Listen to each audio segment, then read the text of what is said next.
Online classes. आज की class में हम एमएससी फाइनल ईयर के लिए थ्योरी ऑफ रिलेटिविटी स्टार्ट करने जा रहे हैं, जिसकी यूनिट नंबर फर्स्ट और पार्ट नंबर फर्स्ट रहने वाला है। पर्टिकुलर तो एनजीएससी यूनिवर्सिटी के लिए है, पर फिर भी जिसमें आपकी जो भी यूनिवर्सिटी है, अगर उसमें थ्योरी ऑफ रिलेटिविटी कहीं पर भी बुक आती है तो आप इस वीडियो को जरूर देख सकते हैं। तो स्टार्ट करते हैं थ्योरी ऑफ रिलेटिविटी। सबसे पहले थ्योरी ऑफ रिलेटिविटी को आगे पढ़ने से पहले हमें ये जानना जरूरी है कि थ्योरी ऑफ रिलेटिविटी होती क्या है, इसके अंदर क्या क्या कंसेप्ट को हमें पढ़ना है। तो इन सब की जानकारी के लिए थोड़ी स्टडी स्टार्ट करते हैं। अब देखो, सबसे पहले थ्योरी ऑफ रिलेटिविटी में सबसे पहले जो वैज्ञानिक आते हैं वो आते हैं आपके फैराडे। ठीक, तो फैराडे का आपने एक फेमस एक्सपेरिमेंट सुना होगा, कॉइल मैग्नेटिक एक्सपेरिमेंट। उसमें उन्होंने क्या करा था कि कोई कॉइल ले ली, कोई मैग्नेट ले ली। अब मैग्नेट को कॉइल के पास लेके आए, या ऐसे कह सकते हैं कि कॉइल को मैग्नेट के पास लेके गए, तो उससे क्या हुआ, ईएमएफ उत्पन्न हुआ। तो उसके बारे में जो स्टडी करी थी वो किसने करी थी, फैराडे ने करी थी। इसके बाद आपके सेकंड जो वैज्ञानिक आए, साइंटिस्ट आए, वो थे आपके आइंस्टाइन। आइंस्टाइन आते हैं आपके 1905 में। कौन आते हैं आपके, आइंस्टाइन आते हैं। इन्होंने क्या बताया, जो फैराडे ने जो थ्योरी दी थी उसी को इम्प्लीमेंट करके आइंस्टाइन ने थ्योरी ऑफ रिलेटिविटी का कंसेप्ट समझाया। किसने दिया, आइंस्टाइन ने दिया। किसका कंसेप्ट दिया, थ्योरी ऑफ रिलेटिविटी का कंसेप्ट दिया। और कब दिया, तो 1905 में। इसलिए थ्योरी ऑफ रिलेटिविटी को लाने का श्रेय किसको जाता है, तो आइंस्टाइन को जाता है। और कब दिया, 1905 में दिया। ये कंसेप्ट क्लियर है कि किसने दिया और कब आई और कौन कौन से वैज्ञानिक हुए। सेकंड बात, इसमें अगर हम बात करते हैं तो सबसे पहले आपको ये पता होगा कि न्यूटन का फर्स्ट लॉ क्या कहता है। तो सभी लोग जानते हैं कि न्यूटन का फर्स्ट लॉ क्या होता है, F = ma। तो न्यूटन फर्स्ट लॉ,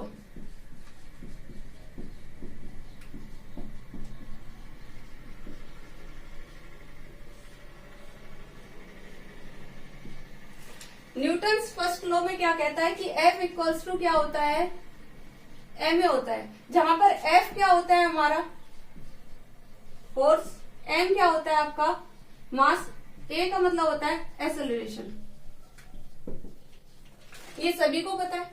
और इसके डेफिनेशन की बात करें तो F = ma की डेफिनेशन क्या होती है कि किसी भी बॉडी को हमने ले लिया, अगर उस बॉडी पर जब तक हम कोई एक्सटर्नल फोर्स नहीं लगाएंगे तब तक वो बॉडी क्या नहीं करती, मूव नहीं करती। इसका मतलब ये है कि किसी भी बॉडी को मूव करवाने के लिए उसका जो रिजल्टेंट फोर्स होता है वो क्या होता है, 0 नहीं होना चाहिए, कोई पॉजिटिव वैल्यू होनी चाहिए। अब देखो, इसमें F = क्या है, ma है। इसका मतलब ये हो गया कि अगर हमारे पास में रिजल्टेंट फोर्स 0 होगा, कितना होगा, 0 होगा। मान लो फोर्स की वैल्यू कितनी आती है, 0 आती है, तो एक्सेलरेशन की वैल्यू भी क्या हो जाएगी, 0 हो जाएगी। यानी कि बॉडी किस में आ जाएगी, रेस्ट में आ जाएगी। यानी बॉडी क्या नहीं करेगी, मूव नहीं करेगी, क्योंकि इस पे लगने वाला जो फोर्स था वो भी क्या हो गया, 0 हो गया। एक्सेलरेशन जो वेलोसिटी में परिवर्तन की दर है, चेंज ऑफ वेलोसिटी है, वो भी क्या हो गई, 0 हो गई। इसका मतलब एक्सेलरेशन 0, फोर्स भी 0। इसका मतलब बॉडी किसमें है, रेस्ट की पोजीशन में है। तो ये किसने बताया था, न्यूटन फर्स्ट लॉ ने बताया था। इसके एग्जाम्पल आप दैनिक जीवन में देखते हो, डेली यूज भी करते हैं। जैसे कि टेबल पे कोई पड़ी हुई बुक हो सकती है, या पानी की बोतल हो सकती है, या टीवी का रिमोट टेबल पे पड़ा हुआ है। तो जब तक हम कोई भी बाहर से कोई एक्सटर्नल फोर्स नहीं लगाएंगे तब तक वो बॉडी उसी सिचुएशन में रहेगी। ये किसने बताया था, न्यूटन फर्स्ट लॉ के बारे में बताया था।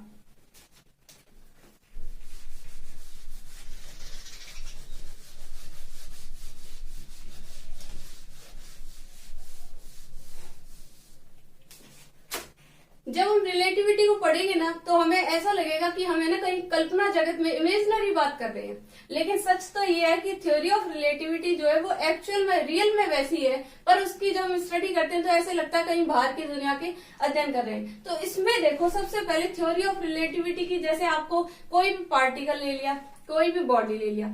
अब एक बात बताओ, बॉडी की अगर आपको ये पूछे कि कोई भी बॉडी है या कोई भी पार्टिकल है वो कहाँ पर स्थित है, उसकी पोजीशन क्या है, तो क्या आप बता सकते हो?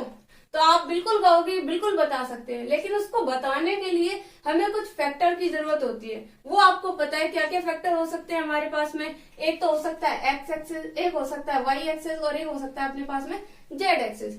अगर ये तीनों एक्सिस हो हमारे पास में तो हम ये बता सकते हैं कि वो पार्टिकल एक्स वाई में है, वाई जेड में है, या जेड एक्स में कहाँ पर स्थित है, वो उसकी सिचुएशन हम बता सकते हैं अच्छी तरीके से। लेकिन इससे पहले एक और बात, जैसे कि मान लो कि कोई भी पार्टिकल है, उसको हम देख रहे हैं, वो हमें किसी और लंबाई का दिखाई दे रहा है, जो एक्चुअल में मान लो 2 सेंटीमीटर का या 3 सेंटीमीटर का है, वो हमें दिखाई दे रहा है। अब मान लो कि हम कहीं और जाते हैं, फ्रेम ऑफ रेफरेंस को हमने कर दिया चेंज, तो अब क्या होगा कि वो जो लेंथ हमें दिखाई दे रही थी उस बॉडी या उस पार्टिकल की, वो क्या हो जाती है, चेंज हो जाती है। ऐसा क्यों होता है? क्योंकि हमारा जो फ्रेम ऑफ रेफरेंस है वो क्या हो गया, चेंज हो गया। जैसे कि आप बात कर सकते हो, कोई भी जैसे कि पार्टिकल ले लिया, जैसे कि हम कोई भी रोड पे खड़े हो, मान लो कि हम ही खड़े, कोई पार्टिकल तो क्या खड़ा, हम ही खड़े, कहाँ खड़े, रोड पे खड़े हैं। अब कोई व्यक्ति हमसे आके ये पूछता है कि ये जगह कहाँ पर है या ये मंदिर कहाँ पर है, तो हम क्या करते हैं बताओ? तो हम क्या करते हैं, उसको ये कहते हैं कि यहाँ से सीधे जाना, लेफ्ट मुड़ जाना, राइट मुड़ जाना, 100 मीटर चलना और आपका क्या आ जाएगा, मंदिर आ जाएगा, ऐसे बताते हैं। यानी हम रोड पे खड़े थे तो हमने क्या करा, जो फ्रेम ऑफ रेफरेंस था वो हमारे अकॉर्डिंग क्या कर लिया, एडजस्ट कर लिया। अब मान लो सपोज करो कोई चंद्रमा पर व्यक्ति हो, वो उसके अकॉर्डिंग चेंज कर लेगा। तो इस तरीके से क्या होता है कि अलग अलग फ्रेम ऑफ रेफरेंस से देखने पर कोई भी पार्टिकल की लंबाई क्या है, अलग अलग दिखाई देती है। अब जैसे कि बात कर सकते हैं, जैसे कि आपको पता है एक ट्विन पैराडॉक्स आता है। कौन सा पैराडॉक्स? ट्विन।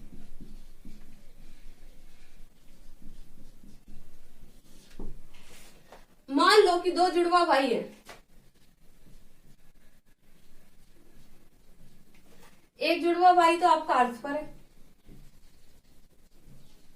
और सपोज कर लो कि एक स्काई में, कहां पर है, स्काई में, इसी का जुड़वा भाई है। ठीक, ये दोनों कौन है, जुड़वा भाई है। अब एक तो अर्थ पे है और एक कहां पर है, स्काई पे है। अगर सपोज कर लो दोनों जुड़वा भाई है तो इनकी एज क्या होगी, लगभग सेम ही होगी, सबको पता है।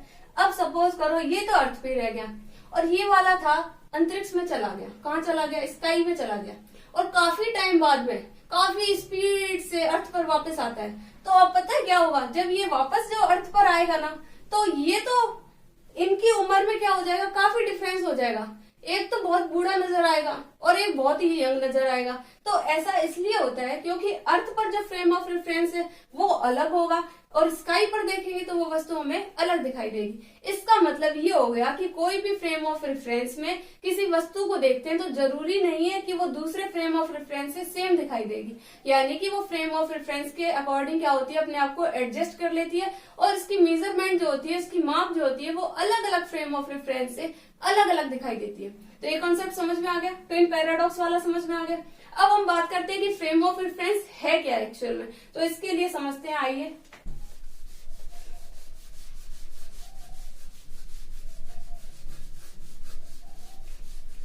किसी भी फ्रेम ऑफ रेफरेंस में किसी भी पार्टिकल की सिचुएशन बताने के लिए सबसे पहले तो कोई भी पार्टिकल आपको कोई पूछे कि ये पार्टिकल कहाँ है, तो सबसे पहले आपको पता होना चाहिए कि हमारे पास में 3 एक्सेस होना बहुत जरूरी है, तभी हम किसी भी पार्टिकल की स्थिति को डिफाइन कर सकते हैं। तो हमारे पास में कितने एक्सेस होते हैं, हमारे पास में 3 एक्सेस होते हैं, सभी को पता है।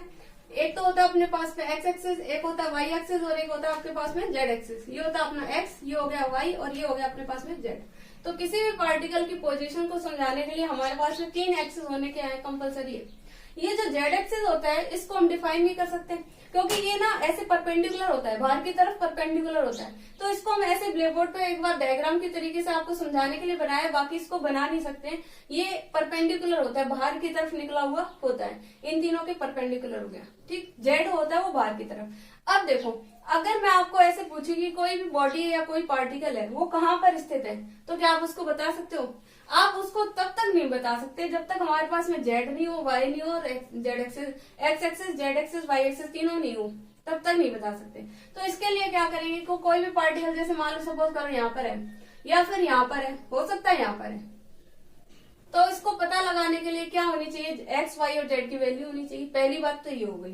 ठीक, अब हमें ये पता होना चाहिए कि कोई भी बॉडी है वो एक्स एक्स से कितने डिस्टेंस पर है, वाई से कितने डिस्टेंस पर है और जेड से कितने डिस्टेंस पे है। तो इसका मतलब ये हो गया कि हमारे पास में उस पार्टिकल के लिए एक्स, वाई और जेड की क्या होनी चाहिए, लेंथ स्केल होनी चाहिए। तो इसका मतलब हमारे पास में क्या क्या जरूरी हो गए, एक तो एक्स एक्सेस, वाई और जेड एक्सेस। एक तो पहली चीज ये होनी चाहिए। ठीक, दूसरी चीज हमारे पास में क्या होनी चाहिए, लेंथ स्केल होनी चाहिए। लेंथ स्केल का मतलब ये हो गया कि कोई भी पार्टिकल है वो एक्स एक्स पे कितनी डिस्टेंस पे है, वाई पर कितनी पे है, जेड पे कितनी पे है, जिससे कि हम उसको डिनोट कर सके कि कोई यहाँ पर है या फिर यहाँ पर है, यहाँ है या यहाँ है। इसके लिए हमें एक लेंथ स्केल की जरूरत हो गई। थर्ड हम कह सकते हैं कि टाइम की जरूरत हो सकती है हमें। किसकी हो सकती है? टाइम। तो हम ये बता सकते हैं कि इस टाइम के अकॉर्डिंग कि कोई भी पार्टिकल जो है अगर वो टाइम के अकॉर्डिंग चेंज होगा तो उसकी वैल्यू अलग आ जाएगी। तो यानी वो मोशन में हो जाएगा अगर टाइम के अकॉर्डिंग चेंज होगी। अगर टाइम के अकॉर्डिंग चेंज नहीं हो रही हो, सपोज कर लो कि रेस्ट में है, तो रेस्ट में क्या टाइम चेंज होता है? तो आप कहोगे नहीं होता। तो इस तरीके से हम किसी भी चीज की पोजीशन को, किसी भी पार्टिकल की या फिर किसी भी बॉडी की सिचुएशन को, किसी भी पोजीशन को बताने के लिए इन तीन एलिमेंट की हमें क्या होती है? जरूरत होती है। और इसी सब को हम क्या कह देते हैं? Frame of reference.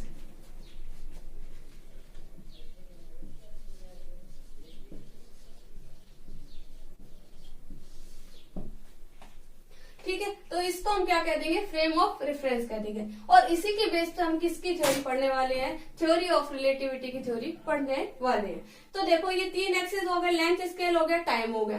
अब देखो कि कोई भी कण, अगर आपको कोई पार्टिकल ऐसे कोई पूछ दे कि ये बताओ कि ये रेस्ट की पोजीशन में है या फिर ये मूव कर रहा है, तो आप क्या कहोगे?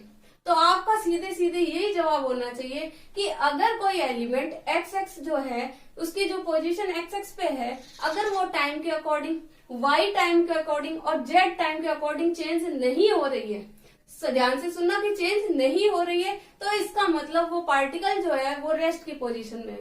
पहली बात। दूसरी बात ये हो सकती है कि मान लो कि कोई पार्टिकल है, इस पे एक्स एक्स पर उसकी जो पोजीशन है वाई पर और जेड पर, अगर इनमें से किसी भी एक की, दोनों की या फिर सारों की, किसी भी एक की अगर पोजीशन टाइम के अकॉर्डिंग चेंज हो रही है, तो इसका मतलब ये हो गया कि वो जो पार्टिकल जो है वो क्या कर रहा है? मूव कर रहा है। तो रेस्ट की पोजीशन एक तो ये हो गई कि इनका टाइम के अकॉर्डिंग डिस्टेंस वगैरह चेंज ना हो। ठीक, अगर ये चेंज हो जाती है तो ये हो गया आपकी मोशन की। और अगर रेस्ट की बात करें तो रेस्ट में एक ये भी हो सकता है कि मान लो यूनिफॉर्म वेलोसिटी से गति कर रही हो। अगर यूनिफॉर्म वेलोसिटी मान लो v है और इस वेलोसिटी से क्या कर रही है कोई भी पार्टिकल या कोई भी बॉडी मूव कर रही है, अगर वो वेलोसिटी यूनिफॉर्म है तो वो उसी जगह में, उसी डायरेक्शन में, उसी स्ट्रेट लाइन में क्या करती रहेगी? गति करती रहेगी। ये भी कौन सी पोजीशन है आपकी? रेस्ट की पोजीशन है कि मतलब उसका चेंज नहीं हो रही है, मतलब वो एक ही दिशा में चलती चली जा रही है, उसी वेग से चलती चली जा रही है। तो इसको भी हम क्या कह सकते हैं? रेस्ट की पोजीशन कह सकते हैं। तो आपको समझ में आ गया होगा कि फ्रेम ऑफ रेफरेंस क्या है, इसके अंदर हम क्या क्या पढ़ने वाले हैं, ये समझ में आ गया। जो हमारा जीपीएस सिस्टम होता है ना, वो भी थ्योरी ऑफ रिलेटिविटी बेस्ड है। अगर सपोज करो कि थ्योरी ऑफ रिलेटिविटी पे बेस्ड ना हो कि न्यूटन्स के लॉ पर बेस्ड होता जीपीएस सिस्टम, तो क्या होता?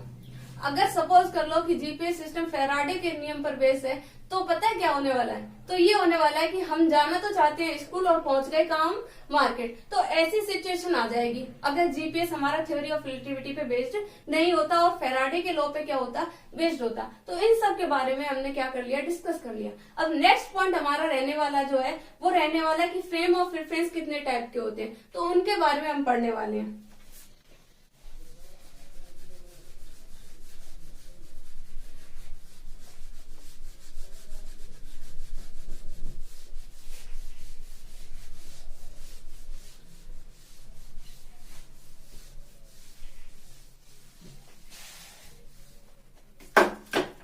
देखो, फ्रेम ऑफ रेफरेंस,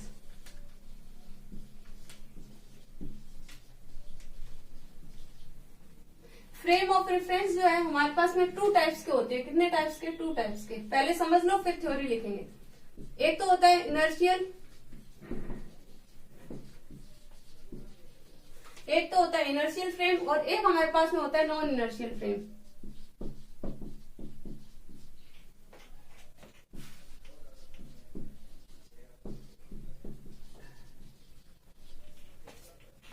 एक तो है इनर्शियल फ्रेम और एक है नॉन इनर्शियल फ्रेम। अब इन दोनों में डिफरेंस क्या होता है?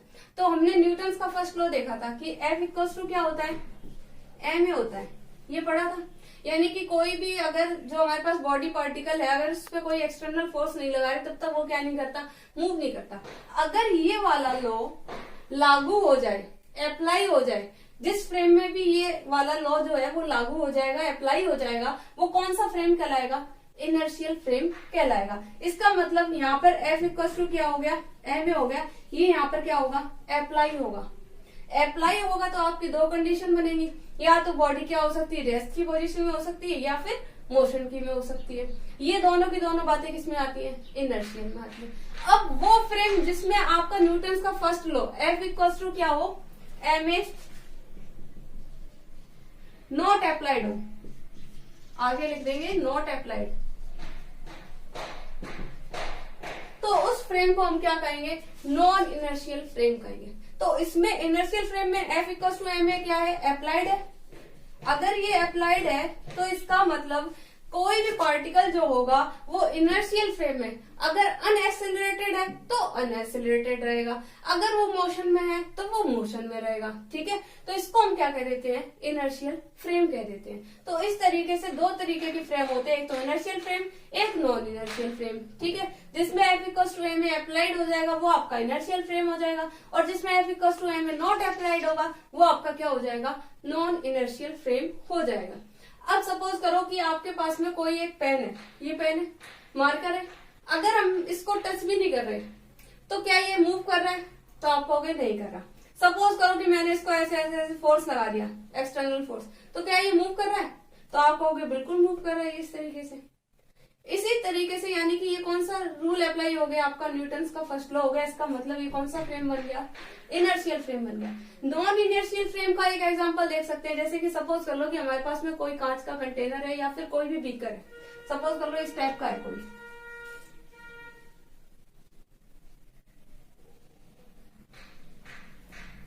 इस तरीके को कोई हमारे पास में डब्बा कह सकते हो, बीकर कह सकते हो, बॉक्स कह सकते हो, कुछ भी है। इसके अंदर हमने क्या करा, पानी भर दिया।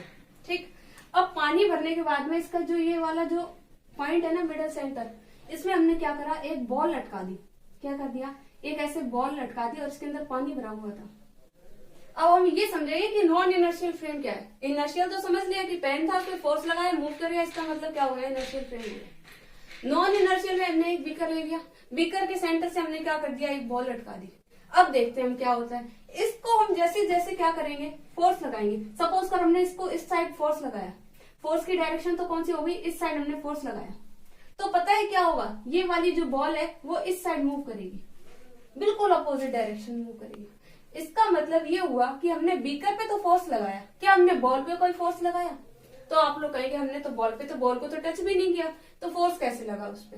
तो इसका मतलब ये हो गया, हमने इस बीकर पे फोर्स लगाया और इसको बॉल के ऊपर कोई फोर्स नहीं है, फिर भी क्या हुआ कि बॉल हमारी क्या कर रही है, मूव कर रही है। यानी बॉल की डायरेक्शन पहले ऐसे जाएगी, फिर ऐसे आएगी, फिर ऐसे जाएगी, फिर ऐसे आएगी। इस तरीके से क्या कर रही है, बॉल मूव कर रही है। जब हमने फोर्स ऐसे लगाया था तो इसका मतलब ये हो गया कि हमने बॉल को टच नहीं करा, फिर भी बॉल मूव कर रही है, जबकि हमने बीकर पे फोर्स लगाया। इसका मतलब ये कैसा फ्रेम हो गया, तो नॉन इनर्शियल फ्रेम हो गया। तो आपको दोनों में डिफरेंस समझ में आ गया होगा। तो अब हम जो भी इसके अंदर जो भी टॉपिक पढ़ने वाले हैं उसमें हम इनर्शियल फ्रेम लेकर के पढ़ेंगे, कि मतलब उसके पास में हमारे पास में दो फ्रेम ले लेंगे, एक तो एस ले लेंगे, एक एस प्राइम ले लेंगे। उसके बाद में कोई भी पार्टिकल ले लेंगे, उसकी सिचुएशन को डिफाइन करेंगे, लेंथ कॉन्ट्रैक्शन को डिफाइन करेंगे, टाइम कॉन्ट्रैक्शन को डिफाइन करेंगे। उसी बेसिस पे हम आगे पढ़ने वाले हैं। उससे पहले आपको नोट्स बनाने चाहिए प्रॉपर, जिससे कि आपको एग्जाम टाइम में कोई दिक्कत नहीं हो। तो उसके लिए सबसे पहले इनर्शियल और नॉन इनर्शियल फ्रेम की हम क्या लिख लेते हैं, डेफिनेशन लिख लेते हैं, उसके बाद में हम आगे पढ़ते हैं।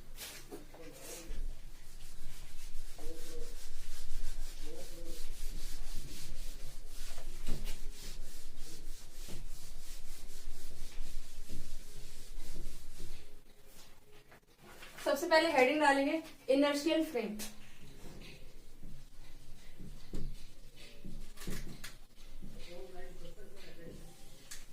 तो इसमें आप नोट्स बना लेना, ये डेफिनेशन है, इनको लिख लेना और याद कर लेना। द फ्रेम, एक फ्रेम क्या बहुत सारे फ्रेम्स की बात कर लेते हैं, तो फ्रेम्स लिख लो यहाँ। The frames with respect to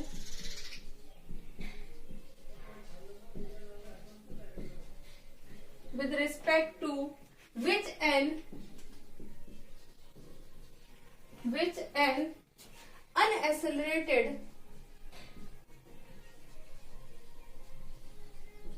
unaccelerated body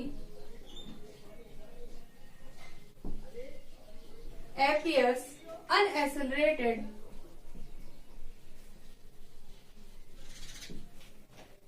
are called inertial frame.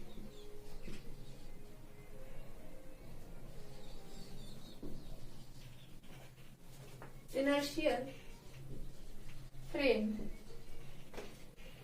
In the other word,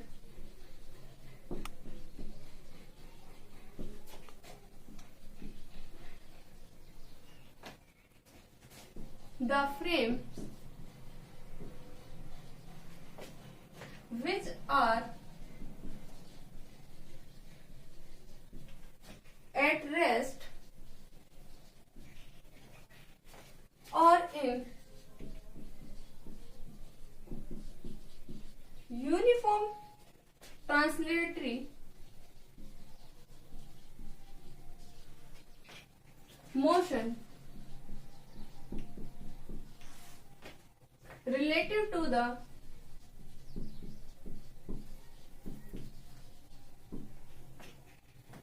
absolute space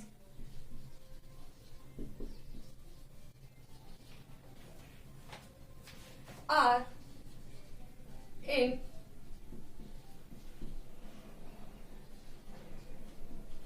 inertial frames. क्या कह रहा है कि the frame with respect to which an unaccelerated body, कोई भी एक रेफरेंस फ्रेम है जिसमें अनएक्सेलरेटेड बॉडी है, वो कैसी प्रतीत होगी, हमें अनएक्सेलरेटेड ही दिखेगी जब तक उस पर कोई भारी फोर्स नहीं लगाया जाए। तो इसको हम क्या कह देते हैं, इनर्शियल फ्रेम कह देते हैं। इसके बाद में एक और डेफिनेशन लिख लेंगे, non inertial frame.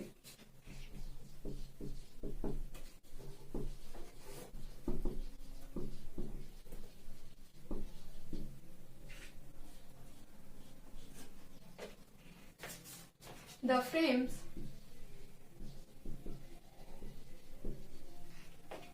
relative to which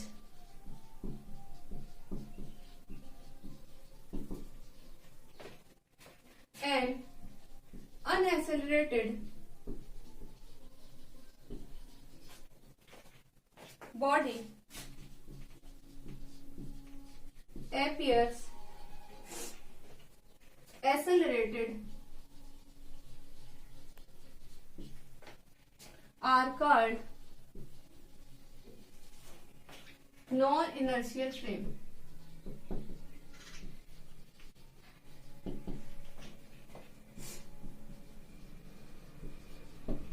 इसका मतलब यहाँ पर क्या हो गया है, न्यूटन का लॉ लागू नहीं हुआ। अनएक्सेलरेटेड जो बॉडी थी वो फ्रेम में कैसी दिख रही है, एक्सेलरेटेड दिख रही है। इसको हम क्या कहते हैं, नॉन इनर्शियल फ्रेम्स। इसके आगे लिख लेना, स्टार लगा के लिख लेना।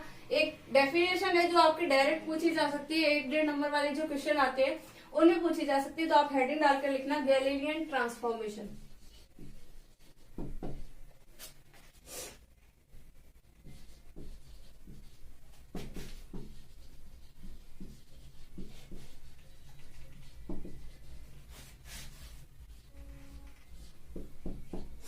इसमें लिखना, the transformation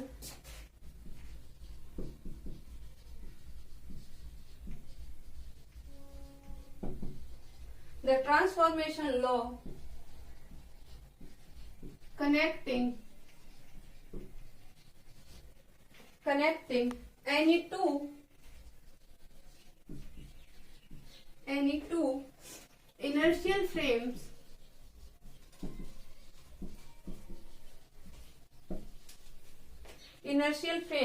is called Galilean transformation.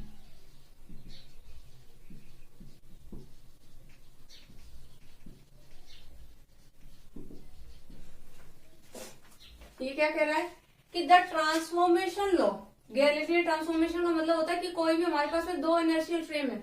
Inertial frame आपको पता ही है, अगर दो इनर्शियल फ्रेम को आपस में क्या करते हैं, कनेक्ट करते हैं, तो जो ट्रांसफॉर्मेशन प्राप्त होगा वो हमारा क्या होगा, गैलीलियन ट्रांसफॉर्मेशन होगा। तो इतनी बात आपको कंफर्म समझ में आ गई होगी कि इनर्शियल फ्रेम क्या है, नॉन इनर्शियल फ्रेम क्या है और गैलीलियन ट्रांसफॉर्मेशन क्या है। इसके बाद में नेक्स्ट हेडिंग डालना आप लोग, स्पेशल गैलीलियन ट्रांसफॉर्मेशन।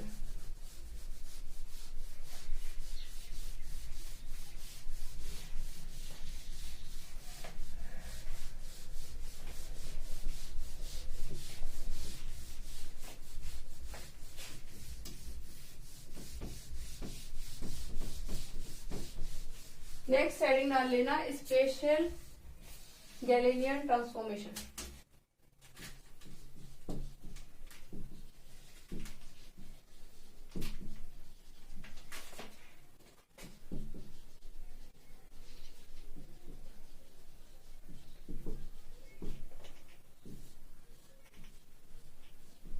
इसमें लिखना पहले समझ लेते हैं, उसके बाद लिख लेंगे तो ज्यादा बेहतर तरीके से समझ में आएगा। इसमें क्या करेंगे, तो हमने क्या कहा कि गैलेलियन ट्रांसफॉर्मेशन क्या होता है कि हमारे पास दो फ्रेम हो, कोई भी सपोज कर सकते हो, मान लो कि एक एस है और एक आपके पास में एस डैश है। एस डैश को हम प्राइम बोल सकते हैं, एस प्राइम बोल देते हैं नॉर्मली उसको।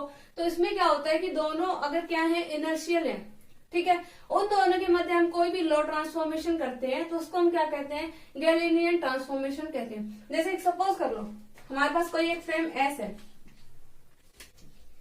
ये एक्स, ये वाई और ये जेड, ये हमारे पास में एस फ्रेम है। क्या मान लिया इसको, एस फ्रेम मान लिया, ठीक।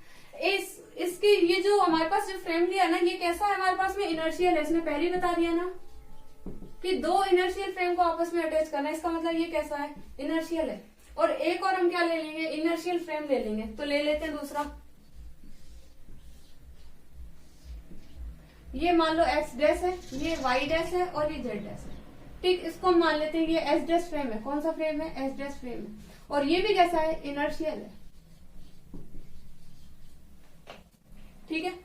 इस एस डैश को एस प्राइम भी बोल सकते हैं, ठीक है, एस डैश नॉर्मल बोल देते हैं, वैसे एस प्राइम होता है ये एक्चुअल में। तो ये दोनों क्या है आपके पास में, इनर्शियल फ्रेम है। अगर इन दोनों को हम क्या कर दे, कनेक्ट कर दे और इनके मध्य हम कोई एक रिलेशन लेकर आए, जैसे कि सपोज कर लो कि एक्स की, वाई की और जेड की वैल्यू लेकर आते हैं, और मान लो टी की वैल्यू किसके टर्म में लेके आए, X dash, Y dash, Z dash और टी डैश की टर्म में। अगर इनके मध्य कोई रिलेशन डिफाइंड हो जाए तो ये कैसा ट्रांसफॉर्मेशन बन जाएगा, स्पेशल गैलेलियन ट्रांसफॉर्मेशन, ठीक। तो सबसे पहले क्या करेंगे, let us consider the two frame S and S dash related to the X axis. ये जो एक्स एक्सिस है ये हमेशा coincide with X dash axis रहेगा, यानी एक्स और एक्स डैश क्या रहेंगे, कोइंसाइड रहेंगे, ठीक। इनका मान लिया कि इसका ओरिजिन क्या है अपने पास में, ओ, और इसका ओरिजिन हमने क्या मान लिया, ओ डैश मान लिया, ठीक। दो ओरिजिन ले लिया हमने, ओ और ओ डैश। अब हम कोई भी पार्टिकल लेंगे तो उसकी सिचुएशन को डिफाइन करने के लिए आपको बताया था, सबसे पहले क्या होने चाहिए, एक्स वाई जेड होना चाहिए, टाइम की वैल्यू होनी चाहिए, लेंथ की वैल्यू होनी चाहिए, ये सब तो आपको पता ही है। तो दो फ्रेम ले लिए, एस और एस डैश हमने कंसीडर करे, ठीक। उसमें हमने दो ओरिजिन ले लिए। अब जो एक्स और एक्स डैश है ये हमेशा क्या रहते हैं, कोइंसाइड रहते हैं, यानी कि एक के ऊपर एक पोजीशन पे रहते हैं। कब रहेंगे, जब हम इसको उठा करके कहाँ ले गए, ऐसे कैसे लेकर के आ जाते हैं। तो क्या होगा कि y और y डैश तो पैरेलल दिख रहे हैं आपको, z और z डैश भी ऐसे पैरेलल आ जाएंगे, लेकिन x और x डैश क्या रहेंगे, एक के ऊपर एक पोजीशन पे रहेंगे। इसका मतलब ये दोनों कैसे रहेंगे, आपके कोइंसाइड रहेंगे। इसका मतलब ये लिख सकते हैं कि x और x डैश, समझने के लिए आपको बनाना हो तो भी बना सकते हैं, वैसे आगे भी पढ़ेंगे कि x और x डैश क्या रहेंगे, ऑलवेज कोइंसाइड, और y और y डैश क्या रहेंगे, पैरेलल। जेड और जेड डैश भी कैसे रहेंगे, पैरेलल। एस और एस डैश हमारे पास में क्या थे, दो फ्रेम से,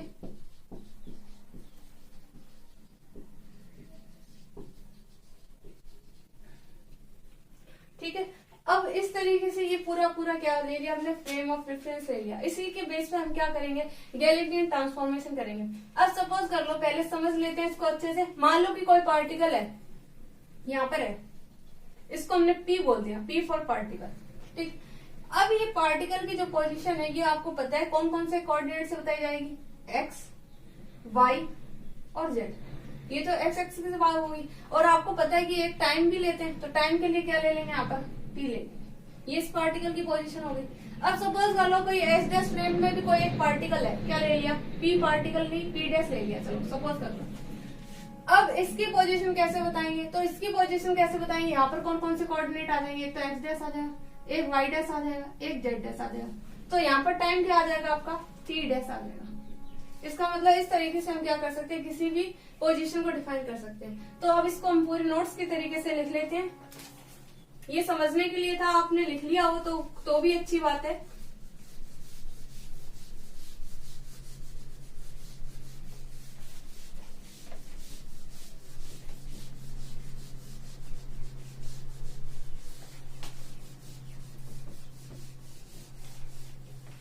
अब इसके अंदर लिखना थ्योरी है थोड़ी सी। तो पहले हम बताएंगे कि इसके अंदर हमने क्या क्या लिए। दो फ्रेम लिए, उनमें हमने कोऑर्डिनेट लिए, कोई पार्टिकल था उसके हमने कोऑर्डिनेट बताए, हमने दो ओरिजिन लिए, दोनों में से एक्स और एक्स डैश क्या रहे, कोइंसाइड रहे, वाई वाई डैश पैरेलल रहे, जेड और जेड डैश भी क्या रहे, पैरेलल रहे। तो इन सभी के बारे में हम थोड़ी थ्योरी लिख लेते हैं जिससे हमारे नोट्स प्रॉपर बन जाए। तो इसमें लिखना लेट अस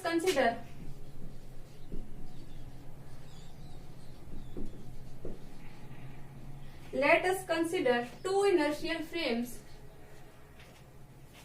हमें पता ही है कि गैलीलियन ट्रांसफॉर्मेशन को डिफाइन करने के लिए दो इनर्शियल फ्रेम होने चाहिए। तो let us consider two inertial frames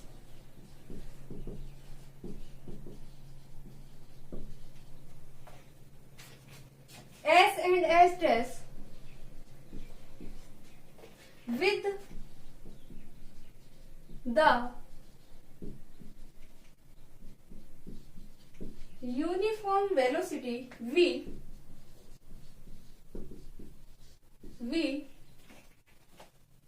relative to S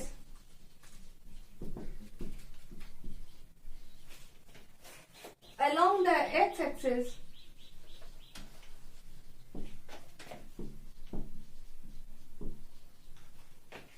of frame S। क्या कह रहा है कि हमने दो फ्रेम ले लिए और एक जो दूसरा वाला जो फ्रेम था, ये तो पहला था फ्रेम, ठीक है, और ये वाला कौन सा था, दूसरा फ्रेम था। अब सपोज कर लिया कि दोनों फ्रेम थे, ये एस था ये एस डैश था। अब ये क्या कर रहा है, मूव कर रहा है, कौन सी वेलोसिटी से, v वेलोसिटी से, और किसके अलोंग कर रहा है, तो एस के अलोंग कर रहा है। ये हमने इसमें लिखा है। अब आगे लिखेंगे the x dash axis of S dash coincides with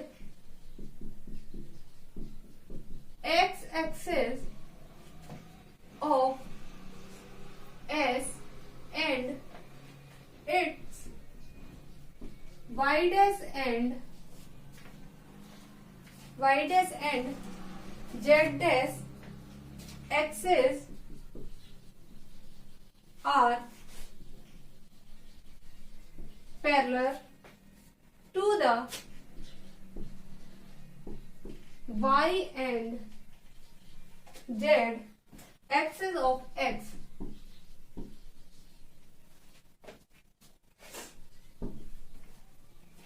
अब ये तो हमने ले लिया कि x जो x और x डैश है वो क्या है, कोइंसाइड है, y और y डैश पैरेलल है, और z भी क्या है, एक दूसरे के पैरेलल है। ठीक, अब इसके आगे लिखेंगे किसी टाइम t पर पर्टिकुलर केस क्या हो सकता है। तो at the time t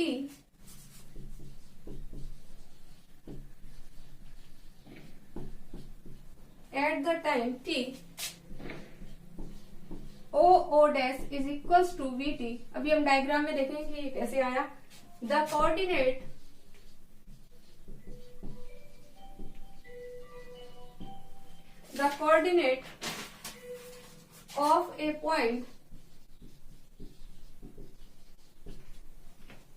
of a point P in S and S dash X, Y, Z and X dash, Y dash, Z dash, then clearly। अब देखो पहले डायग्राम बना लेते हैं। ये लिख लिया होगा आप लोगों ने, तो यहीं पे डायग्राम बना देंगे। पहले इसको समझ लो कि let us consider two inertial frame S और एस डैश। एक एस डैश वाला जो है वो v वेलोसिटी से मूव कर रहा है, एक्स एक्स के अलोंग मूव कर रहा है, और कौन से फ्रेम एस के अलोंग। ठीक, अब एक्स डैश एक्सेस और एक्स एक्सेस आपको पता है कोइंसाइड है, y और z आपस में क्या है, पैरेलल है, और किसी टाइम t पर दो ओरिजिन लेंगे, उन दोनों के बीच की डिस्टेंस क्या है, vt है। और the coordinate of A point p, कोई हमने पार्टिकल लिया था p, किस में लिया था, फ्रेम s में, उसके लिए और s डैश के लिए कोऑर्डिनेट क्या होंगे, एक तो एक्स वाई जेड होंगे और एक X dash Y dash Z dash होगा। तब हम क्लियरली क्या कह सकते हैं कि दोनों के बीच क्या क्या रिलेशन आता है, तो वो देखेंगे हम।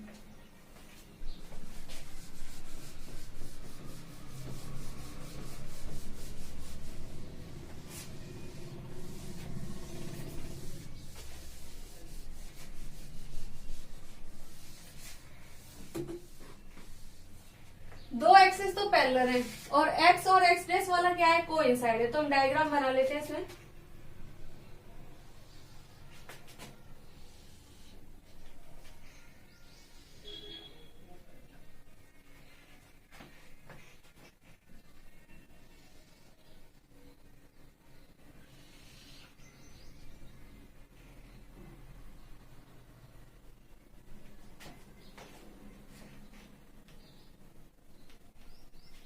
ठीक है, डायग्राम बना लेना साथ साथ में। ये जेड डैश, ठीक है, ये वाला हो गया आपका वाई डैश, और ये वाला हो गया आपका एक्स डैश, और ये हो गया आपका जेड, ये हो गया आपका वाई, और ये हो गया आपका एक्स। ठीक है, तो इसका मतलब दो फ्रेम ले लिया हमने, एक एस लिया और एक एस डैश लिया। ये वाला आपको दिख रहा है, ये एस फ्रेम है। ये वाला कौन सा फ्रेम है, एस डैश फ्रेम है। ठीक है, अब ये एक्स, ये वाई और ये जेड, ये एक्स डैश, ये वाई डैश और ये जेड डैश। ठीक, अब इसके ओरिजिन ले लो। इसका ओरिजिन तो ले लिया ओ, इसका ओरिजिन ले लिया ओ डैश, ये ले लिया। अब हमें डिस्टेंस बतानी कि कोई भी पार्टिकल है तो उसकी डिस्टेंस कैसे लेंगे। तो वाई एक्सिस पे उसकी डिस्टेंस हमने क्या मान ली, वाई मान ली। ठीक है, और जेड एक्सिस पे उसकी डिस्टेंस क्या मान ली हमने, जेड मान ली। तो एक्स एक्सिस पे उसकी डिस्टेंस क्या होगी, एक्स एक्सिस पे उसकी डिस्टेंस कितनी हो जाएगी आपकी, एक्स हो जाएगी। पूरा यहां तक आ जाएगा, ये वाला एक्स यहां तक। ठीक है, और ये वाला जो फ्रेम था, ये वाला ओ डैश से लेके एक्स डैश तक की ये डिस्टेंस हमारी कितनी आ जाएगी, एक्स डैश आ जाएगी। अब ये बीच वाली है। अब जो फ्रेम एस डैश था वो वी वेलोसिटी से क्या कर रहा था, एट द टाइम टी पर क्या कर रहा था, मूव कर रहा था। मूव कर रहा था टी टाइम से कर रहा था, वी वेलोसिटी से कर रहा था। उसकी डिस्टेंस इतनी कितनी आ जाएगी, तो आपको पता लग गया इसकी डिस्टेंस कितनी आ जाएगी, वीटी आ जाएगी। इतनी डिस्टेंस कितनी आ गई, वीटी आ गई। इसका मतलब ये हो गया कि पूरी डिस्टेंस तो एक्स है, ये वाली डिस्टेंस कितनी है, एक्स डैश, ये कितनी है आपकी, वीटी। इसका मतलब टोटल एक्स की वैल्यू कितनी आ जाएगी आपके पास में, एक्स डैश प्लस वीटी। ये पूरी एक्स की थी, ये एक्स डैश है, ये वीटी है, तो पूरी एक्स की वैल्यू कितनी आ गई, एक्स डैश प्लस वीटी, वो लिख दिया। यहां से एक्स डैश की वैल्यू निकाल लेंगे तो कितनी आ जाएगी, एक्स माइनस वीटी। इसको इक्वेशन नंबर क्या कह दे, फर्स्ट कह दे। ठीक है, अब ये बताओ y और y डैश में तो सेम ही कोऑर्डिनेट है। y की वैल्यू जो है वो y डैश की वैल्यू है, यहाँ पर y डैश की लिख दो, पैरेलल है तो लेंथ इक्वल हो गई। ये z डैश हो गया, ये हो गया। अब यहाँ लिख सकते हैं हम कि ये दोनों तो पैरेलल है तो इनकी वैल्यू क्या होगी, बराबर होगी। इसको इक्वेशन नंबर सेकंड कह दिया। z डैश की वैल्यू किसके बराबर होगी, z के बराबर होगी। तो इक्वेशन 1, 2 और 3 यही क्या है आपका स्पेशल गैलेरियन ट्रांसफॉर्मेशन। तो लिख देंगे इसके नीचे, this is known as special Galilean transformation.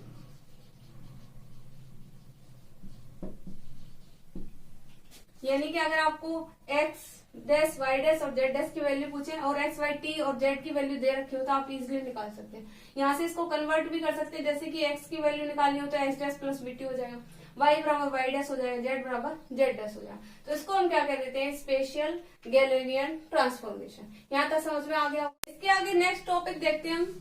हमारा नेक्स्ट टॉपिक आता है लॉरेंस ट्रांसफॉर्मेशन इक्वेशन। वो भी ऐसे ही बेस्ड है X dash Y dash Z dash T dash और एक्स वाई जेड और टी इसी फ्रेम ऑफ रेफरेंस में। तो उसको हम देखते हैं कि किस तरीके से X dash Y dash Z dash और टी डैश की वैल्यू आती है। तो आपको इतना तो पता लग गया कि वाई और वाई डैश तो हमेशा क्या रहते हैं, पैरेलल रहते हैं। इसका मतलब वाई और वाई डैश, जेड और जेड डैश की वैल्यू क्या रहती है, सेम रहती है। ये तो पता लग गया। अब इसके आगे नेक्स्ट हेडिंग डाल लेंगे Lorentz transformation equation.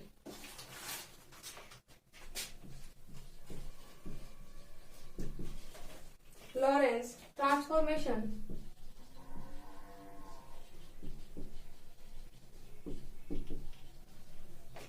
equations।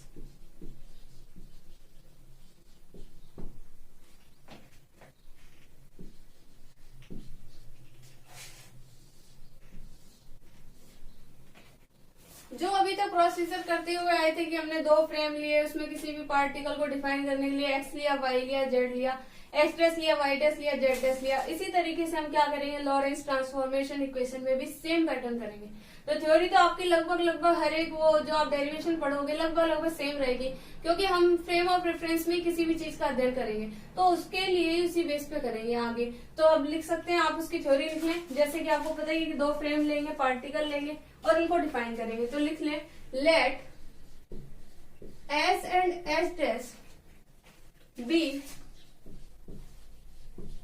To frames of reference, let s dash moves, पता ही है कि s dash मूव करता है वेलोसिटी v से, किसके अलोंग करता है, तो आपको ये भी पता है s के along, relative to s with uniform velocity, uniform velocity v। फिर क्या लेते हैं हम, दो ऑब्जर्वर लेते हैं। तो let o and o dash observer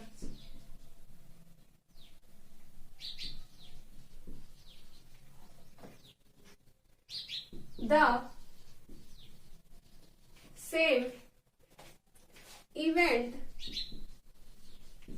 P। Event का मतलब होता है किसी भी घटना से, तो event P from S and S dash respectively.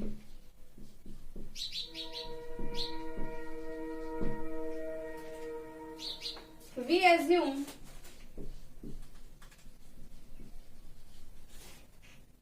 axis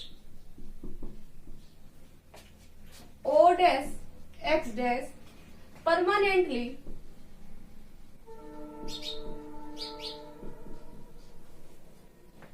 coincident with the axis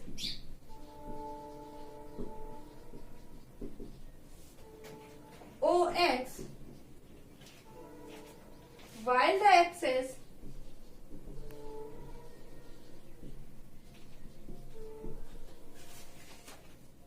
OX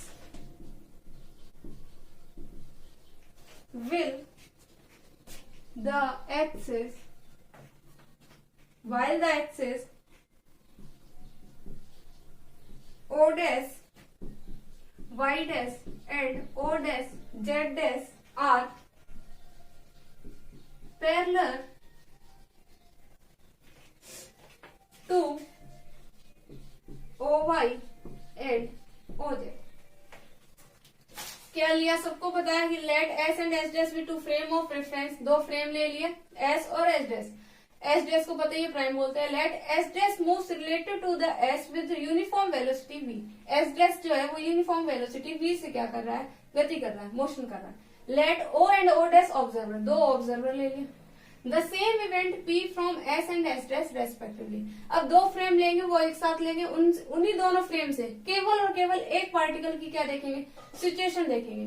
तो we assume axes O dash X dash permanently coincident with the axis OX।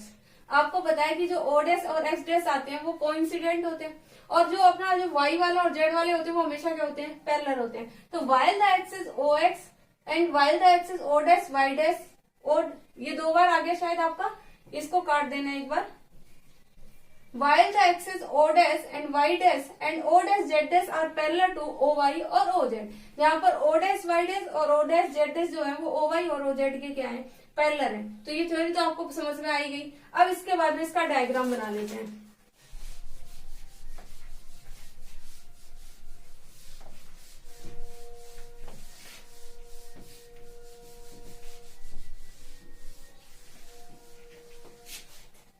Diagram बना लेना इसका।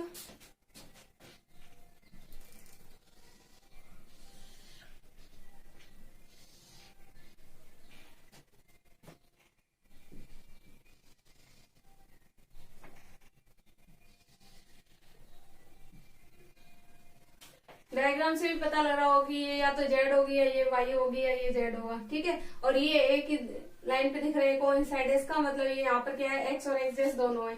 तो अब इसको डायग्राम को कंप्लीट कर लो। ये आपका आता है, आपका जेड एक्सिस लिया है हमने, इसको लिया है वाई और इसको लिया है एक्स, ठीक है। दो ओरिजिन लेने, ये वाला ओ ओरिजिन ले लो, ये वाला ले लो ओ डैश, ठीक। यहाँ से यहाँ तक की पूरी डिस्टेंस कितनी हो जाएगी आपकी, एक्स।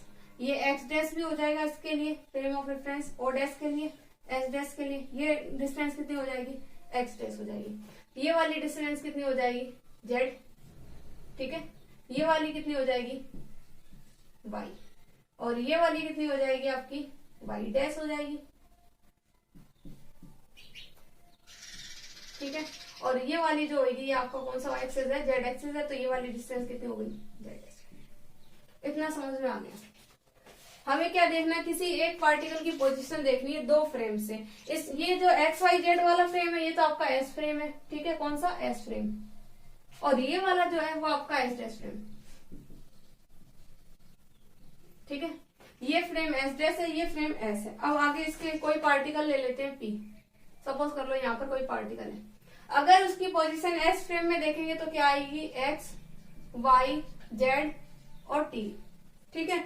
और अगर उसी की पोजीशन एस डैश फ्रेम में देखेंगे तो क्या आएगी, X dash Y dash Z dash और टी डैश। पता ही है आपको, कोऑर्डिनेट चेंज हो गए तो उसकी वैल्यू ये आ जाएगी। अब यहाँ पर कोई पार्टिकल पी लेंगे तो इसकी ऑब्जर्व करेंगे कहां से, ओ से और ओ डैश से, तो इसको मिला लो, मिला लिया। अब इसकी सिचुएशन देखनी है हमें। सपोज कर लो कि यहाँ से इसकी दूरी फाइंड आउट और कर लेते हैं, यहाँ से लेके यहाँ तक की, और एक ही लाइन पे बना देते हैं इसको, पूरा इसी को जोड़ देते हैं, ठीक है।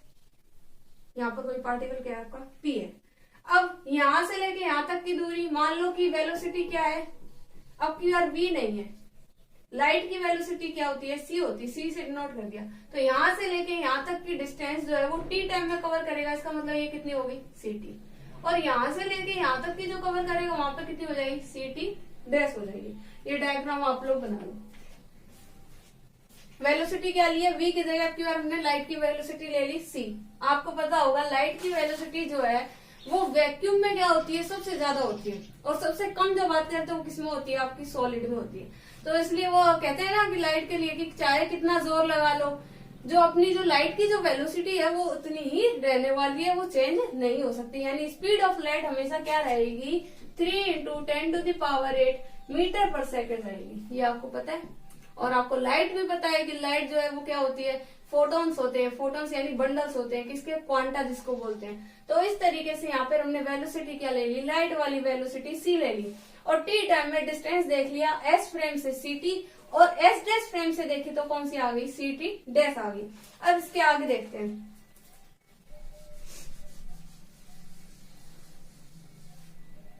अब लिखेंगे from Galilean transformation,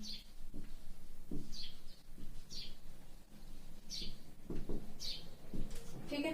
Galilean transformation के लिए लिखेंगे तो सबसे पहले हमारे पास में जो फॉर्म थी एक्स डैश की, क्या था, X dash equal to x minus VT था। ये हमारी एक्स डैश की वैल्यू है, फ्रेम में एस डैश के लिए निकाली थी। अगर हम इसी तरीके से एक्स की वैल्यू निकाले फ्रेम ऑफ एस में, तो एक्स की वैल्यू हमारे पास में क्या आ जाएगी, x dash plus VT dash. ये एक्स की हो गई, ये हमारे पास में किसकी हो गई, एक्स डैश की हो गई। अब कोई हम एक वेरिएबल ले लेते हैं, फॉर के वेरिएबल, कोई एक वेरिएबल हमने ले लिया के, तो उसके लिए हम वैल्यू देखते हैं कि x की वैल्यू क्या हो जाएगी, k times of x dash plus vt dash. इसको इक्वेशन नंबर क्या कहते हैं, फर्स्ट कहते हैं। इसकी k वेरिएबल के लिए इसकी वैल्यू क्या होगी, ये होगी। इसी तरीके से x डैश की ले लेंगे तो x dash is equal to क्या हो जाएगा, k times of x minus vt। ये हो गई हमारी दूसरी इक्वेशन। अब बोथ इक्वेशंस को क्या कर देते हैं, मल्टीप्लाई कर देते हैं। तो multiply both equation first and second, क्या आएगा, यहां से मल्टीपल करेंगे तो X dash is equal to के स्क्वायर, और क्या मल्टीपल करेंगे तो X dash plus VT dash X minus VT, ये आ गया। आगे मल्टीपल करेंगे, इसको सोल्व करेंगे तो के स्क्वायर, ये क्या हो जाएगा एक्स डैश एक्स, ठीक है। आगे मल्टीपल करेंगे तो V x dash T plus we X T dash minus we square T T dash. यहां तक आगे। अब आगे इसको सॉल्व आउट करेंगे तो हम जानते हैं कि we know that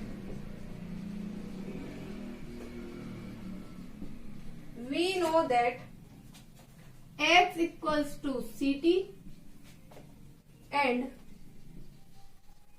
x dash is equals to c T dash. So अब आप लोग सोच रहे होंगे ये कहां से आई, तो ये वही वाली वैल्यू है जो हमने यहाँ पर ली थी कि जो फ्रेम s था उसके अकॉर्डिंग लेके c लाइट ऑफ वेलोसिटी ले लिया और t टाइम से मूव कर रहा है तो ct आ गया। फ्रेम s डैश की बात करें तो वहां क्या आ गया ct डैश आ गया। ये x की वैल्यू हो गई, ये किसकी हो गई x डैश की वैल्यू हो गई। अब ये दोनों वैल्यू हम कहां पर पुट करेंगे, इस इक्वेशन में पुट करेंगे और उसको सोल्व आउट करेंगे। तो पुट कर दो ct x की value ct dash x dash की वैल्यू हो गई is equals to k square X dash और एक्स की वैल्यू पुट करेंगे तो सी स्क्वायर हो जाएगा और टी टी डैश हो गया, ठीक है।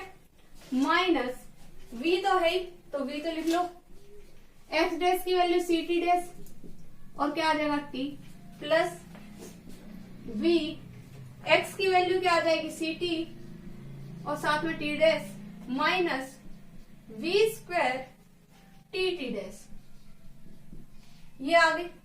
अब इसको और आगे सॉल्व कर लेंगे तो ये तो सेम हो गई, ये तो कैंसिल आउट हो गई। यहां से जो बचा हुआ है इसको लिख लेंगे तो क्या हो जाएगा c square T T dash is equals to के square C square T T dash minus we square T T dash. ये हमारे पास बच गया। आप इसका स्क्रीनशॉट ले लीजिए।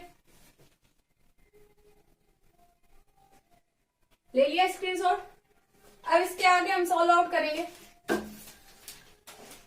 क्या करा था पहले सुन लो एक बार दोबारा की गैलीलियन ट्रांसफॉर्मेशन की इक्वेशन ले ली। जब x डैश की वैल्यू निकालते हैं तो s फ्रेम के कोऑर्डिनेट में आती है, जब x की वैल्यू निकालते हैं तो s डैश कोऑर्डिनेट में आती है। ये ले लिया। अब किसी k वेरिएबल के लिए इसकी वैल्यू को भी k से मल्टीपल कर दिया, इसकी वैल्यू को भी k से मल्टीपल कर दिया, दोनों इक्वेशन को आपस में मल्टीपल कर दिया, उसको हमने सॉल्व आउट कर दिया। यहां तक क्लियर हो गया। अब आगे देखते हैं।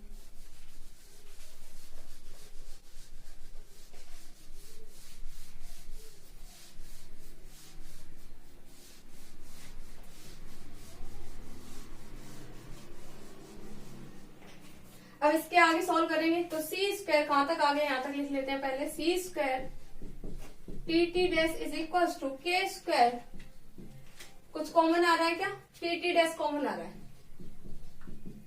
क्या बचेगा c square minus we square आ गया।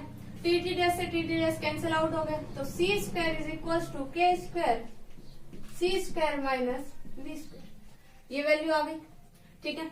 अब हम क्या करेंगे, इसमें से सी स्क्वायर कॉमन निकाल सकते हैं तो सी स्क्वायर इज इक्वल टू के square C square 1 minus we square upon C square. ये वैल्यू आ जाएगी।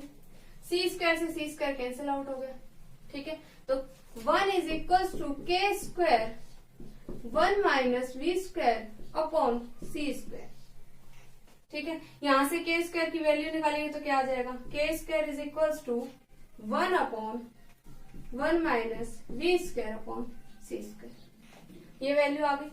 यहां से k निकालेंगे तो रूट हो जाएगा और रूट हो जाएगा तो क्या आ जाएगी value under root 1 minus we square upon C square. इसको इक्वेशन नंबर 3 बोल रहे। यहां तक समझ में आ गया होगा। स्क्रीनशॉट ले लो आप लोग। अब इसके आगे क्या करेंगे कि k की वैल्यू आ गई हमारे पास में और स्टार्टिंग में हमने दो इक्वेशन ली थी, एक तो x डैश की ली थी और एक x की। उसमें इस वैल्यू को क्या कर देंगे, अब पुट कर देंगे। तो देखते हैं आगे क्या होता है।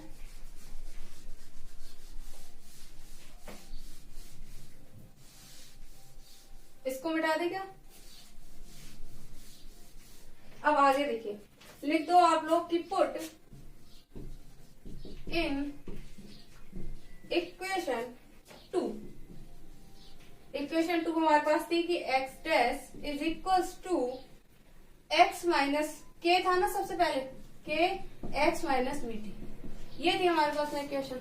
और k की वैल्यू क्या आ गई 1/√1 minus we square upon C square. यहाँ पर पुट करेंगे तो क्या आ जाएगा x dash is equal to x minus v t 1/√1 minus we square upon C square. ये किसकी वैल्यू थी k की वैल्यू थी, हमने क्या कर दी पुट कर दी। तो हमारे पास किसकी वैल्यू आ गई एक्स डैश की वैल्यू आ गई।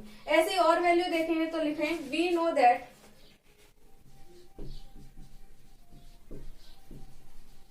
ये तो एक्स डैश की आ गई, ऐसे हम किसके निकालेंगे टी डैश की और निकाल लेंगे। तो we know that x equals to क्या होता है सी टी होता है। ठीक है, यहां से टी निकाल लो तो क्या आ जाएगा T equals to X upon क्या आ गया सी आ गया। And X dash is equals to क्या होता है सी टी डैश। इस डायग्राम से सी टी और सी टी डैश दोनों लिख लिया।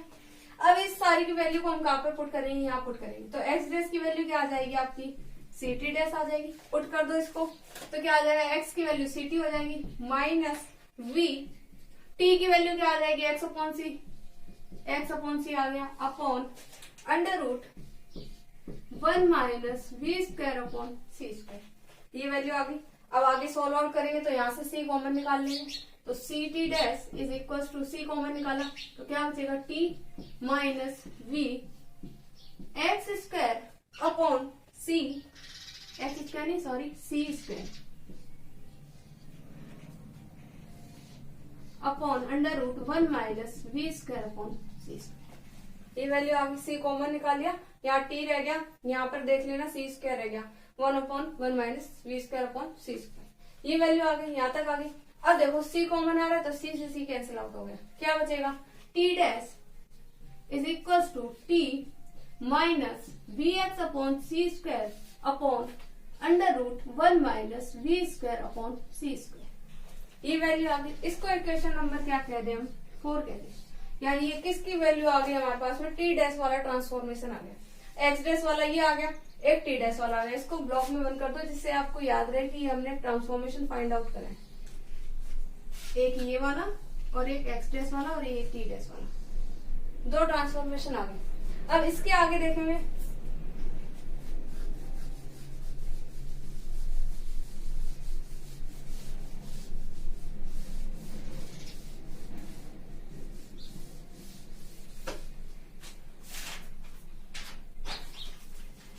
अब इसके बाद में आपको ये पता है कि एक्स डैश की वैल्यू निकालनी, टी डैश की निकालनी, लेकिन हमको ये पता है कि वाई वाले और जेड वाले हमेशा क्या रहेंगे पैरेलल रहेंगे। तो हम लिख सकते हैं कि y dash is equal to y, equation number 5 दे दें इसको, और z dash is equal to z, इसको इक्वेशन नंबर क्या दे दें 6 दे दें। अब लिख सकते हैं इसके आगे कि दीज इक्वेशंस जो हमने एक्स डैश वाली वैल्यू निकाली, वाई डैश वाली निकाली, जेड डैश वाली निकाली और टी डैश वाली, ये सारी की सारी जो वैल्यू है ना ये क्या कहलाती है लॉरेंस ट्रांसफॉर्मेशन इक्वेशन कहलाती है।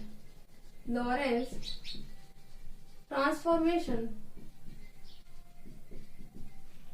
Transformation equation. नाउ ये तो हमने लॉरेंस ट्रांसफॉर्मेशन देख लिया कि हमने किसकी वैल्यू फाइंड आउट कर ली एक्स डैश की, वाई डैश की, जेड डैश की और टी डैश की। अब सपोज करो इसकी उल्टी वैल्यू हम फाइंड आउट कर ले। अब की बार हम किसको मूव करवाएंगे फ्रेम एस को मूव करवाएंगे। अभी तक किसको करवा रहे थे जेड डैश को, अब किसको जेड डैश को नहीं सॉरी एस डैश को, अब करवाएंगे एस को। एस को जब चेंज करवा देंगे तो किसकी वैल्यू फाइंड आउट कर लेंगे हम एक्स की, वाई की, जेड की और टी की। तो इस वाली जो वैल्यू फाइंड आउट होंगी इसको हम क्या कह देंगे इनवर्स लॉरेंस ट्रांसफॉर्मेशन। यही हम लिख रहे हैं theory. Now if frame S moves relative to S dash, relative to S dash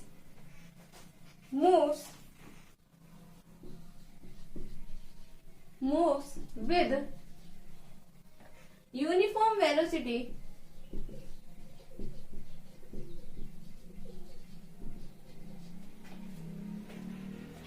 minus v. अब क्या क्या ले ली माइनस वी ले ली, यानी उल्टा चेक कर रहे हैं हम, उसी को हम क्या कहेंगे इनवर्स कहेंगे। ठीक है, minus v along the negative direction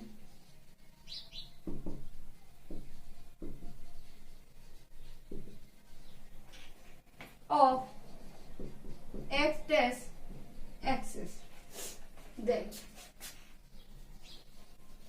इसको आप उल्टा चेक भी कर सकते हो, जैसे ये फाइंड आउट करा था वैसे ही फाइंड आउट कर सकते हैं, पर आपको इनवर्स के लिए अगर आएगा तो सीधे सीधे स्टेटमेंट या फिर उनकी वैल्यू पूछ लेगा। सॉल्व करवाने के लिए पूछेगा तो लॉरेंस ट्रांसफॉर्मेशन इक्वेशन बोलेगा। तो अगर आपको सॉल्व करना हो तो आप प्रैक्टिस के तौर पे उसको कर सकते हैं। बाकी हम यहाँ पर रिजल्ट डायरेक्ट लिखेंगे कि हमारे पास में ये वैल्यू आ सकती है किसकी, एक्स की, वाई की, जेड की और टी की। तो लिख लेंगे इसमें x equals to x dash plus v t dash upon 1 minus we square upon C square. जो भी आपकी इक्वेशन 6 तक होगी इसको हम 7 कर देंगे। इसके बाद में आपको पता है y और y डैश और z और z डैश हमेशा पहला चेंज नहीं होगा। इसका मतलब y इक्वल टू क्या आ जाएगा y डैश और z इक्वल टू क्या आ जाएगा z डैश आ जाएगा। इसको इक्वेशन नंबर 8 बोल दो, इसको इक्वेशन नंबर 9 बोल दो। अब हमारे पास एक वैल्यू रहेगी कौन सी, t की। तो t की वैल्यू जाएगी वो भी लिख लो, t is equal to t dash plus we x dash upon C square upon under root 1 minus we square upon C square. इसको इक्वेशन नंबर क्या कह दें, 10 कह दें। तो x की, y की, z की और t की ये सारी जो वैल्यू आएगी इसको हम क्या कह देंगे, इनवर्स लॉरेंस ट्रांसफॉर्मेशन कह देंगे। तो इसके आगे लिख लेना, 2 लाइन और है।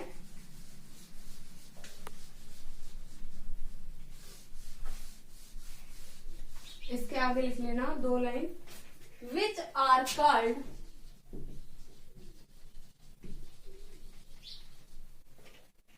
inverse Lorentz transformation